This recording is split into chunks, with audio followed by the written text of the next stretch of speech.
পাঁচ ওয়াক্ত নামাজ কালাম পড়ে, এর পরেও জাহান্নামে যাবে যারা, তারা হলো 17 শ্রেণীর লোক। আমরা এক নজরে আবারও বলে দিচ্ছি, হারাম খাদ্য যে গ্রহণ করে, 1, 2 আত্মীয়তার সম্পর্ক ছিন্ন করে যে, নাম্বার 3 প্রতিবেশীকে যে কষ্ট দেয়, নাম্বার 4 মা বাবার অবাধ্য সন্তান, মা বাবার কথা শোনে না সে, নাম্বার 5 উগ্র মেজাজি, টেড়া, গোয়ার, সবাইকে দমায় রাখে, এই টাইপের লোক।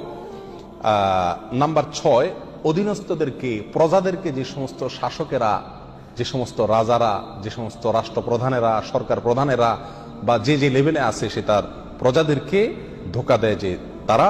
নাম্বার 7 অন্যের সম্পদকে অন্যায়ভাবে আত্মসাৎকারী ব্যক্তি। নাম্বার 8 উপকার করে কারোর খোঁটা দেয় যে ব্যক্তি, সে জান্নাতে যাবে না।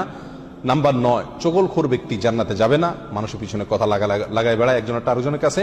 নাম্বার 10 অন্যকে নিজের পিতা হিসাবে, নিজের বাবাকে না বলে পরিচয় না দিয়ে অন্যকে নিজের বাবা হিসাবে, পিতা হিসাবে